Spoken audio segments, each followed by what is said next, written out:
सानै अखहाय गथ' जेन लैथो गेजेराव बैथा गैयै नाव नैबेथिंबो रुगुं मोनला बैथिंबो रुगुं नुहुरला जानांबाय हालाय हाफाय। नंगौ नायगिरि नोंथांमोना नैबे सानै गथ'फोरखौ नोजोर हो। नोंथाङा नुनाय बे सानै गथ'नि सिमाङा सुजुनायनि सिमाङावनो बायफ्लेलांबाय।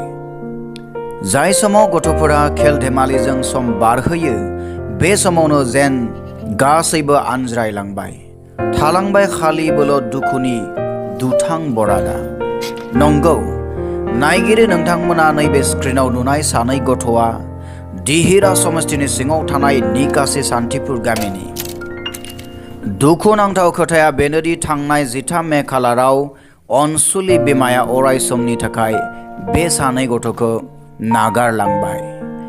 बेल' नङा फारसेथिं बिफायाबो थांनांबाय जेलाव। आंनि मुङा गणेश रामसियारि। आंहा आइबो गैला, आफायाबो जेलाव दं आरो आंहा फंबाय सासे दं। बाक्सा जिल्लानि सिङाव थानाय निकासि सान्तिपुर गामिनि गणेश रामसियारि होननाय नैबे गथ'आ गावनि उन्दै फंबायनि अनगायै बेहा बे जिउआव रावबो गैलिया। मानोना बिमाया बेखौ नागारलांबाय आरो बिफायाबो जेलाव थानो नांबाय। थांनाय मे मांखोआवनो जोंहा आइया बुथार जादोंमोन। दा आंहा आखायाव जेबो थाखा फैसा गैयिलाय आइनि कासखौ दासिमबो खुंनो हायाखै।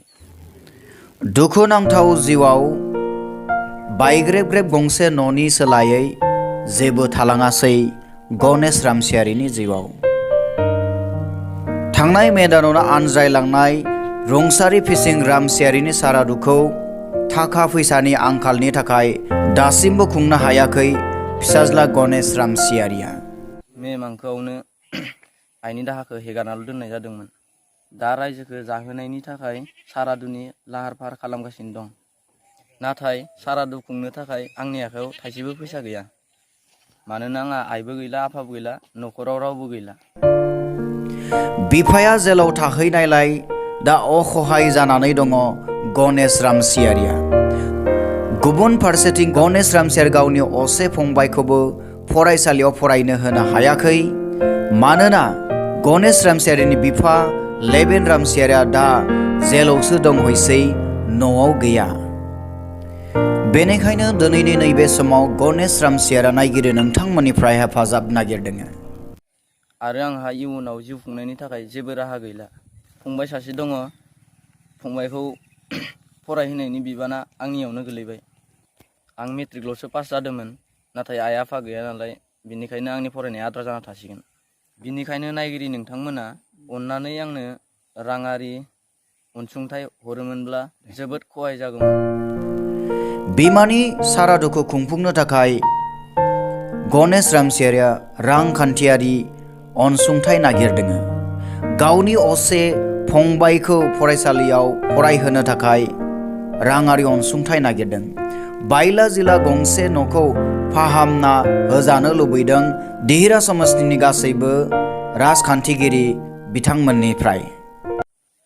सारादु खुंनो थाखाय राङारि मदद हरोमोनब्ला जोबोद सहाय जागौमोन। आरो फंबायनि फरायनायनि खरसा सोरबाफोर हरनायमोनब्ला जोबोद खहाय जागौमोन। दिहिरा समष्टिनि बिजाथि नोंथांमोना आंनि बायला जिला न'नि बेबस्था खालामना होनायब्ला जोबोद मोजां जागौमोन। नोंथांमोननि हेफाजाब मोनगोन होननानै आं मिजिंथिबाय, खुलुमबाय। नोंथाङाबो जुदि गणेश रामसियारिनो हेफाजाब होनो लुगैयो अब्ला नैबे स्क्रिनाव नुजानाय एकाउन्ट्स नाम्बाराव नोंथाङा नोंथांनि राङारि मददखौ हरनो हागोन।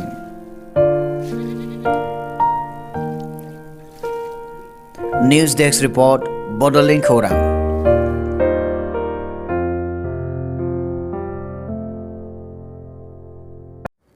नोंथाङा नायगासिनो दङ बड'लेण्ड खौरां। सुंद' कमार्शियेल ब्रेकनि उनाव फैफिनगोन नोंथांमोननि सेराव। इन्स्टिटिउट अफ हेल्थ साइन्स पारामेडिकेल कलेजनि जानानै नोंथांमोननिसिम आंनि गोसो गोरबोनिफ्राय अननाय आरो खुलुमनाय जासिहरग्रोबाय। आं नोंथांमोननो मोनसे मोजां खौरां फोसावनो लादों। बेनो जाबाय बे इन्स्टिटिउटआव एनएम नार्सिं आरो लेबरेटरिनि CMLT, DMLT आरो BMLTनि थाखाय मुं थिसननाय सोलिगासिनो दं। जायफोर फरायसाया गावनि जिउखौ ब्राइट फिउचारनि थाखाय सिमां नुदों बिथांमोना बे इन्स्टिटिउटआव मुं थिसननो हागौ।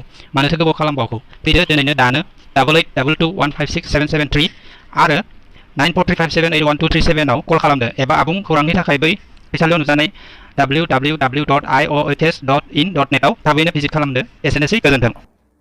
दानिया फैफिनदो बड'लेण्ड खौराङाव।